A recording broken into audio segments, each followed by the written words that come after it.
certainly when you go to cathedrals, and not necessarily in parishes, some maybe, but not necessarily in parishes, you have the bishop's throne in the old cathedral downtown, in the new cathedral on Lindell. In huge big churches, you'll always have a throne, and it's only sat in by the ordinary of the diocese or the archdiocese. So down here, it's this big thing, and as you're facing the altar, it's on the left side of the altar. So it'll always have the sitting bishop's coat of arms and his throne. It is the cathedra, C-A-T-H-E-D-R-A, from which comes cathedral. And cathedra is a chair. And that is the teaching and ruling authority of the sitting bishop.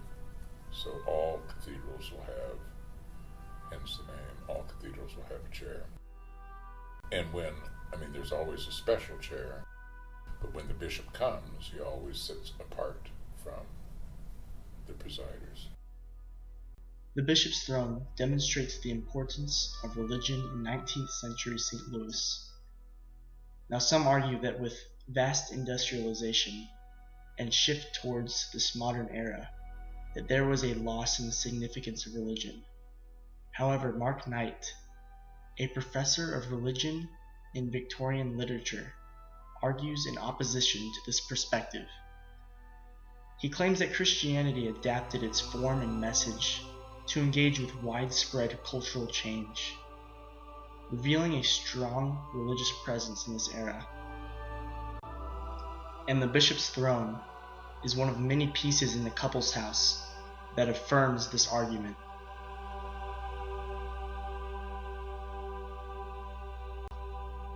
Even the details, which are intricately carved into the throne, confirm its religious significance. Look at the central carving. A man lying down has a woman emerging from his ribs, who is pleading with a godlike figure, much larger than the two of them. And in the foreground are apples strewn across the grass, with a coiled snake looking devilishly up towards the man. And this scene most likely depicts Adam and Eve's original sin, a foundational story for many religions.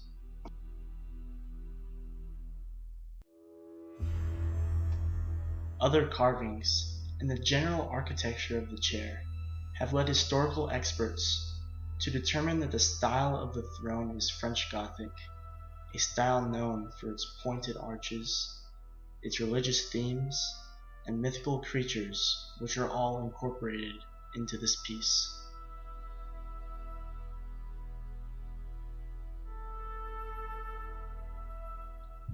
The fleur-de-lis and royal seals point to French influence as well, an influence that the city of St. Louis shares. The details of this throne inspired wonder at the chair's antique history, and this throne has a lengthy, puzzling, and profoundly interesting history. Look closely at the St. Louis University Identification Catalog, and you can see how many times the origins of this piece has been refuted. Some claim 14th century origins, others claim 15th century, and still others claim it to be an 18th or 19th century piece with Renaissance style. Finally, a medieval scholar visiting the house noticed that some of the images portrayed on the piece suggested a much later date than the 14th century, and according to Sotheby's, a corporation specializing in collectibles, the throne does indeed have parts dating back to the Renaissance, but the majority was carved in the 19th century. Its current value is estimated to be at $35,000, a testament to the object's significance, uniqueness, and rarity.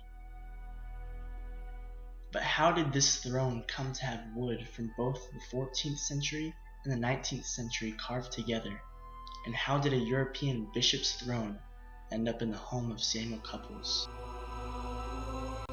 Most likely, this amazing throne was carved together by a European craftsman to resemble a much older antique. Surely it made for a great sale to a wealthy American looking to bring the European style and demonstration of wealth into his home. Mr. Cupples may just have liked the look of it. and he may have thought that it would go well in the house. This picture confirms that the bishop's throne is an original piece to the Cupples house, and it is a prime example of a Gilded Age purchase. According to the Slough Manual, the Gilded Age was a term coined by Mark Twain to describe 19th century America as an era of massive social disparity. He strongly criticized wealthy Americans who had sought to flaunt their wealth by building large homes and enriching them with extravagant pieces of art and furniture in an effort to give society notice of their new status. According to Sean Cashman, in his book America in the Gilded Age, the absolute distinction was ownership of a unique object, such as that of the bishop's throne. The style of life would have been just amazing, with the tunnel under West Pine to the stable. However, while a few individuals enjoyed a life of luxury, the vast number of people in the urban environment barely made a living. There grew a general feeling of unrest between the lower and upper class, the factory workers, and the elite factory owners. Certainly this social disparity was not too much different than Victorian Manchester. Longman's anthology of British literature thoroughly describes this disparity. While a small percentage of people enjoy the luxuries associated with industrialization, the vast majority felt the trauma of the experience. The clock, rather than the natural rhythms of the seasons, now dictated the working class existence, and the laissez-faire pursuit of profit changed the relations between masters and men. Despite the huge accumulation of national wealth, the gulf between rich and poor had never been wider. It is understandable then why there may have been resentment between lower and upper classes, and when the wealthy sought to display their wealth through extravagant purchases such as that of a bishop's throne, it probably did not help ease these tensions. Ultimately, this piece gives us today a true sense of what 19th century St. Louis was like. It highlights the European influence, religious significance, and demonstration of wealth in St. Louis's Gilded Age.